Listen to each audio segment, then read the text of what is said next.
Friends, तो आज हम आपको बताने वाले हैं अव्यय के बारे में। अव्यय सबसे पहले देख लेते हैं कि अव्यय किसे कहते हैं। तो जिस शब्द रूप में किसी भी कारण से कोई विकार उत्पन्न नहीं होता है तो उसे अव्यय कहते हैं। अब आगे देख लेते हैं कि अव्यय के कितने भेद होते हैं। तो अव्यय के 4 भेद होते हैं। पहला क्रिया विशेषण, दूसरा संबंध बोधक, तीसरा समुच्चय बोधक और चौथा विस्मयादि बोधक। अब सबका अलग अलग परिभाषा देख लेते हैं। तो सबसे पहले देख लेते हैं कि क्रिया विशेषण किसे कहते हैं। तो जिस शब्द से क्रिया की विशेषता प्रकट हो तो उसे क्रिया विशेषण कहते हैं। जैसे हो जाएगा कि वह धीरे धीरे पढ़ता है, इसमें क्रिया हो जाएगा पढ़ना और उसका विशेषता है कि धीरे धीरे, इसलिए धीरे धीरे हो जाएगा क्रिया विशेषण।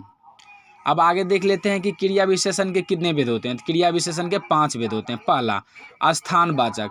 स्थानवाचक मतलब हुआ स्थान का पता चलेगा इसमें, जैसे यहाँ, वहाँ, जहाँ, आगे इत्यादि। कालवाचक। कालवाचक का मतलब हुआ कि इसमें काल समय का बोध होगा, जैसे आज, कल, परसों इत्यादि। रीतिवाचक। रीतिवाचक मतलब हुआ इसमें रीति का बोध होता है, जैसे ऐसे, वैसे, कैसे इत्यादि।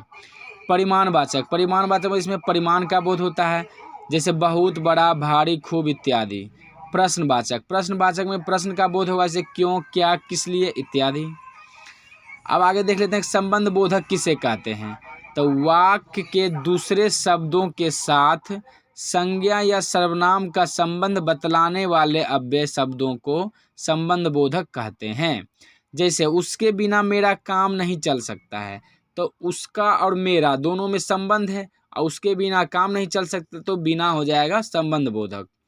अब देख लेते हैं संबंध बोधक के कितने भेद होते हैं। तो संबंध बोधक के 2 भेद होते हैं। पहला संबंध बोधक और दूसरा अनुबंध संबंध बोधक।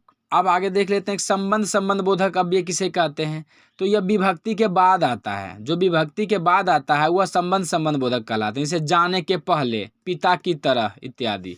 अनुबंध संबंध बोधक किसे कहते हैं, जो किसी संज्ञा या शब्द के बाद आता है उसे अनुबंध संबंध बोधक कहते हैं, जैसे पुत्र समेत, घर तक, किनारे तक इत्यादि।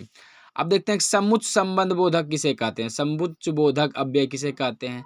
तो 2 शब्दों, वाक्यांशों अथवा वाक्यों को जोड़ने वाला अव्यय शब्दों को समुच्चय बोधक अव्यय कहते हैं, जैसे और, तथा, किंतु, परंतु इत्यादि। अब देखते हैं कि समुच्चय बोधक अव्यय के कितने भेद होते हैं। तो समुच्चय बोधक अव्यय के 2 भेद होते हैं। पहला होगा समानाधिकरण समुच्चय बोधक और दूसरा वैधिकरण समुच्चय बोधक। अब दोनों का अलग अलग परिभाषा समझते हैं। पहले समानाधिकरण समुच्चय बोधक किसे कहते हैं। तो मुख्य वाक्य को जोड़ने वाला अव्यय को समानाधिकरण संबंध बोधक कहते हैं, जैसे और, तथा, एवं, अथवा इत्यादि। अब आगे देख लेते हैं वैधिकरण समुच्चय बोधक अव्यय किसे कहते हैं।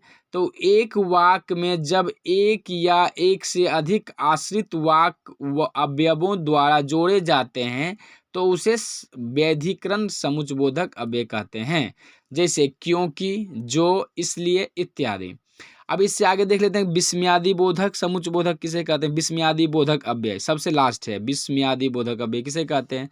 तो जिन अव्यय शब्दों में हर्ष, आश्चर्य, शोक इत्यादि के भाव प्रकट हो तो उसे विस्मयादि बोधक कहते हैं, जैसे हाय, अजी, छी, अरे इत्यादि। Thank you.